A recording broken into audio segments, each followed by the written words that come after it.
Hello guys, welcome back to my channel, BigCute. For today's videos guys ay gusto ko lang i-share sa inyo yung mga palaro or games na ginawa namin guys ngayong Christmas party namin. So ayan po siya guys, no, kung kayo po ay hindi pa natapos yung Christmas party at mayroon pa kayong gagawin ng Christmas party at may mga palaro po kayo na gusto nyong gawin at ngayon ay hindi nyo pa alam kung anong palaro yung gusto nyong gawin, pwede nyo po itong gawin guys. So yung tawag sa palaro na to guys ay balloon train. Charot.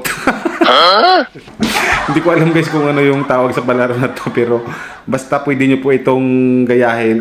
Napaka-fun siya at nakakatuwa rin siya guys kasi pag pumutok yung balon, then kung malaglag yung balon ay balik kayo doon sa base. So hanggang pahaba siya ng pahaba ay lalo siyang mahirap din na masundan guys kasi minsan may nalalaglag talaga, din pag may nalaglag balik na naman. So ayan guys, so nakakatuwa lang isipin kasi kahit na gaano kahaba, basta nagtutulungan yung bawat isa, ayan guys, ay makukumpleto nyo at magagawa nyo po yung task sa palaro na ito guys, no? So ayan po guys, kaya sa mga gustong magpalaro ng mga games sa Christmas party, pwede nyo po itong gayahin yung mga ganito at napakasaya po. Ayan, kung nakikita po ninyo. Kung napapansin nyo rito guys, ayan ay hirap na hirap yung mga nagbabantay dito guys, no, sa kanila at marami silang violation na nagagawa dahil dapat ay hindi ka maghawak sa balloon, dapat yung kamay na sa likod, and then yung iba pag may nalaglag kailangan mong sabihan na ulitin ganon para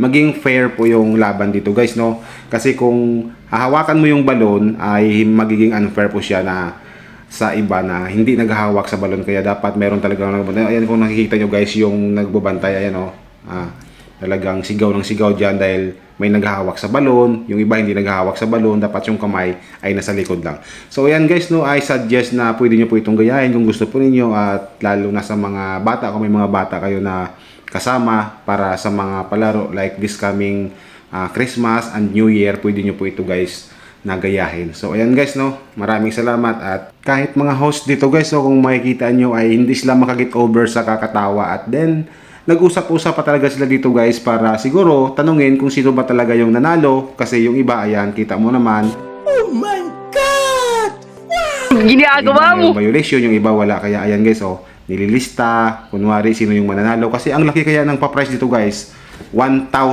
sa bawat games na mananalo dito sa sa palaro namin. So ito guys, it's another balloon na naman to guys, putukan ng balloon dito guys, no. Another 1,000 pesos na naman dito guys kung sino yung manalo dito. So ayan, kitang-kita dito guys si Ma'am Risa at saka si Engineer Christy, talagang atat na atat at excited na silang dito guys, no. Ayan oh, ayan oh, ayan, di ba? Oh, ayan, pak. Oh, sige, pak. Oh, wala, baliktad. Oh, pak, di ba?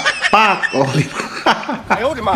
So excited sila rito guys, talagang gustong-gusto nila rito magpaputok ng balon. So ayan, di ba? Napaka basic ng mga laro pero napakasaya nito guys. Pak! Di ba? Hindi kawawa yung umupo dito guys. Tuwang-tuwa pa ngayon umupo dito. Ayan oh. Pak! Oh, di ba? Sige pa, isa pa. Pak! Oh, di ba ganon? So ayan guys, no, nanalo yung sa kabila pero na disqualified din siya dahil may violation.